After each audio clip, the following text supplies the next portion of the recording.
Iminyaka engamashumi amathathu kuphele ucalucalulo eMzantsi Afrika, ezinye zeengxaki esijongene nazo ezinkulu kukubuyiswa komhlaba, njengoko urhulumente ethembisa ukubuyisa umhlaba owathathwa kubanikazi bawo ngexesha lobukoloni nocalucalulo. Izigidi zabemi boMzantsi Afrika azikabi nawo umhlaba, nabo bafake izicelo zokubuyiswa komhlaba balinda ixesha elide. Masirhamle Sifinceni.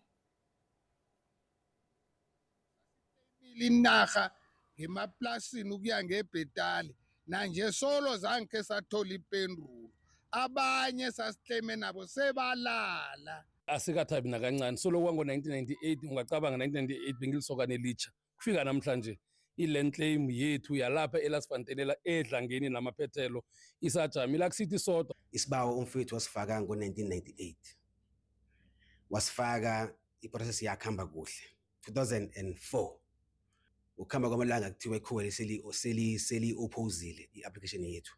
Nayibuyiswako kufanele ibuyiswe yonke, ingabuyisi igeswana njenganje kubuyiswa laba kufana nelotho ngamanye amagama. Sometimes these processes of restitution and land distribution are delayed when there are disputes, particularly within families. Sichithile ngoba le body okokuqala le body lwayodwa, okwesibini le body ayimhloniphi ukumkani wamaZulu, ngelo xesha ukumkani uyi-sole trustee yale body.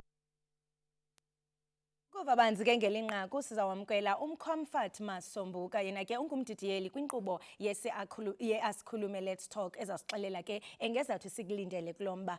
Comfort, masikubulise sikwamkele SABC lihaye sibambe ngazibini ngexesha lakho. Akwande Kholosa, ngiyathokoza ukungamkela ngiloshise nombukele ekhaya.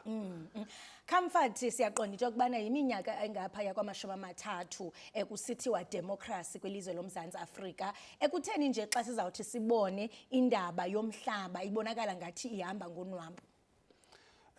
Phambilini ke sakhulumisana nesekela likaMengameli uPaul Mashatile nabekade bakhipha incwadi zobunikazi zenarha i-title deed komunye wemndeni wakwaMthweni ngaphange sekhunda. Sithena simbuza umbuzo ofana naloyo, waveza ukuthi ke kanengi indaba eriyadisa ukubuyiselwa kwenarha kuba kurarana kwemndeni, ukungazwani kwemndeni, ukuchayisana kwemindeni ngemibono, ngombana uthola ukuthi ke inarha yathathwa eminyakeni engaphezulu kwekhulu eyadlulako, bese naseyibuyiswa umndeni sewukhulile sekumizi eminingi, bese ke imizi lena eminingi njalo ke nakubuyiswa inarha namkha umhlaba abantu bayahluka ngembono la emndenini. Abanye bathi thina sifuna imali, omunye avela athi mina ngifuna isicetshana sami senarha ngiyosithengisa, bese bathoma bachayisana ngembono, bese lokho ke kuriyadisa ikambiso karhulumente yokubuyiselwa kwenarha.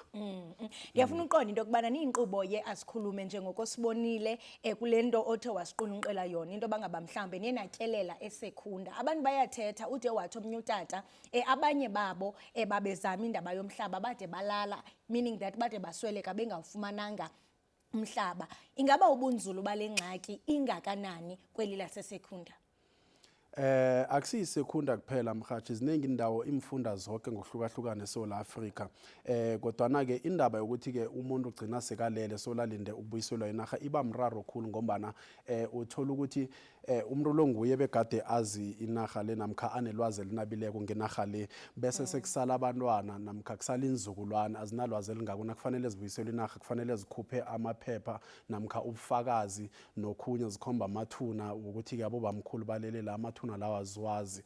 So kuba mraro kosodiye lokho, ngombana gcina kuhlangahlanganisa yonke into, kugcine kuvela ngasuthi inarha le ayisiyo yabo kanti kube ngiyabo bamkhulu abo, nethi ngombana abobamkhulu abebe banelwazi elinabileko ngayo bagcine sebalala solo balindile ngenxa yokulinda vele isikhathi esidesi mhathi. Enye into endiphinde ndayiqaphela kula insert kukuba bekukhona namakhosi. Siyaqonda into yokubana amakhosi adlala indima ebalulekile ingakumbi kwizinto zomhlaba. Ingaba mhlambe uye walifumana ithuba lokuba udlane indlebe nawo, ingaba baphefumula besithini? Ke salifumana ithuba lokukhulumisana namakhosi. Uza kukhumbula ukuthi vele ihlabathi lena ithathwako ngesikhathi sobukoloni nangaphambi ko-1918 abantu begade badosa phambili isitjhaba sabantu abanzima eSouth Africa ngesikhathi eso ngiwo amakhosi. Vele inarha yayiphethwe makhosi ngombana isitjhaba kwakusitjhaba ngaphasi kwamakhosi ngamakhosi. Manje ke amakhosi amaningi alila nangokuthi ke awasenandawo lapha azokubusela khona isitjhaba sawo, ngoba uza kukhumbula ukuthi ke inarha namkha ihlabathi ngokwekambiso yabantu abanzima beSouth Africa inamathelene nesiko ibuye godu inamathelane nokuzazisa kwabantu ikhambisana nabo i-identity ngombana umuntu nakabona inarha ekhabo uyaconnecta nayo ukuthi abo bamkhulu akhe balele la namakhosi ekhabo ubukhosi bekhabo bulapho isitjhaba sekhabo silapho lapho benzela khona ikambiso ekhabo yesintu namasiko yeke-ke amakhosi ngiwalila khulu athi-ke isitjhaba ngamakhosi namakhosi makhosi ngesitjhaba bese-ke nabangananarha amakhosi la kuba mraro ngombana abaningi vele bathathelwa inarha le bathathelwa ifuyo bahlutshuliswa nesikhabo nobuzwe babo bese-ke amakhosi nakathi yikosi umuntu wakhona uyokubusa siphi isitjhaba usibusela kuphi ngombana sekwakhiwa amadorobha afana nabo-Midrand abo-Randburg nabo-Sandton lapho-ke nakubathi bambuyisela inarha amakhosi la uyokubusa abobani ngoba sekugcwele iintjhaba ezihlukahlukeneko abanye bavela ngaphetsheya abanye bavela kezinye imfunda bese-ke akasenanarha umraro uthoma lapho-ke emakhosini ngendlela ayibeke ngayo. Ndiyayithanda nangendlela oyibeka ngayo into bangaba mhlambe umhlaba lo uvuselela i-identity yakho njengomuntu kuba kaloku uzawufumanisa into yokubana ubukhulu becala abanye babantu basuswa kwimihlaba yabo ngendlela mnyamba ingakumbi kwixesha lengcinezelo apho ufumanisa into yokubana amakoloniyali amayefika athi abantu mabasebenze kumhlaba wabo bona bazuze nto bona bangazuzi nto and yafuna ke ngoku into yokubana usirhobisele ngokunikezelwa komhlaba kusapho lakwaMthweni ndiyathemba into yokubana ndibabiza kakuhle. Ingaba oku kuye kwavuselela ntoni kubo kuba sele kuyiminyaka ngeminyaka ebewucela umhlaba kurhulumente?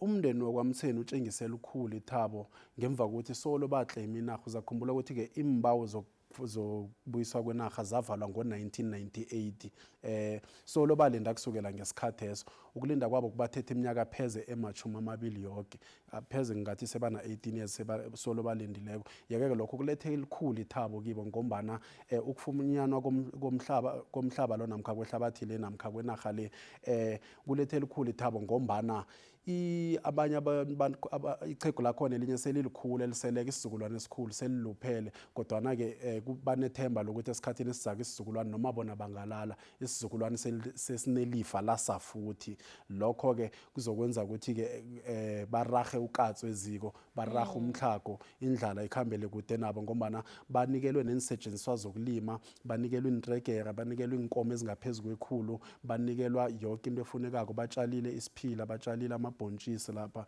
lokho-ke kulethe elikhulu ithabo kuzokuraha umtlhago kurahele kudele Awukarahwe kwinkqubo ye-Asikhulume Comfort ingaba mhlawumbe ngobani abantu enithe nabamema kuba siyayiqonda into yokubana indaba yomhlaba ayichaphazeli kuphela abahlali baseSekhunda kodwa singatsho sithi uMzantsi Afrika uphela ngobani enithe nabamema kwestudio Asikhulume kuba siyaqonda into yokubana nomongameli uPresident Cyril Ramaphosa wayithi rhabu indaba yomhlaba during isona address. Iye umengameli ukhulumile nangayo namhlapha nje ngiyacabanga evekeni edlulileko namkhangale phambi kwedlulileko ubese KZN anikela abantu abangaphezulu kwenkulungwane 2 ama-title deed namkha incwadi zobunikazi benarha ubone naye kuyinto eqakathekileko le ngombana uyabona ukuqakatheka kokuba nenarha nokuthi abantu balinde isikhathi eside estudio kusasa sizabe sikhambisana nongqongqotshe wezokuhlelwa ngobutsha kwenarha nokuthuthukisa kwendawo zemakhaya umnumzana uMzwanele Nyonso lapha ku-SABC 1 ngo-9:30 ehlelweni Asikhulume kodwana umbukeli naye siyamema ukuthi-ke athumele umbono namkha sidosele umtato abuze imibuzo nayo begoda veze namazizo wakhe abe yingcenye yehlelo ngaleyo ndlela kodwana estudio ngaphakathi sabe sikhambisana naye ungqongqotshe uMzwanele Nyonso wezokuhlelwa ngobutsha kwenarha. Ngiyayithanda leyo ukuthi nini mema ababukeli into yokubana nabo bathatha inxaxheba mhlambe ukubakhumbuza into yokubana baqhagamshelana njani nani? Bangasithinta enkundleni zokuthintana zakhona la ku-SABC 1 sikhona kubo-YouTube sikhona ku-Facebook sikhona naku-Twitter sikhona-ke nalapha ku-YouTube mhlawumnye nalokho ihlelo nalikuphundileko uyakhona ukulilandelela kizo lezi nkundla zokuthintana kodwana-ke okuningi kusasa bona bangaphundwa ngo-9:30 kanti-ke nalibaphundileko la kusasa ebusuku ngo-9:30 ku-SABC 1 ihlelo Asikhulume nangelesithathu ngo-3:00 ngemva kwamadina liyabuyelela ihlelo nalapha e-SABC le hayi ungayilibali kaloku nangambala kuyazwakala. Comfort masibambe ngazibini ngexesha lakho ibaluleke kakhulu lengxoxo kwaye nikrobise ngokuqhubekayo ingakumbi kweziphathele umhlaba kubemi boMzantsi Afrika masibambe ngazibini. ngithokoze khulu Kholos isikhathi sakho ngithokoze nakumbukele ekhaya ukusiboleka indlebe. Siyathokoza. Right mbukeli we-SABC lihaye loke ebesidlana indlebe naye nguye uComfort Masombuka. Yena ke mbukeli engumdidiyeli wenkqubo iAsikhulume Let's Talk. Qiniseka mbukeli into yokubana awuphuthelwa yile nkqubo abaza kube benayo ngomso.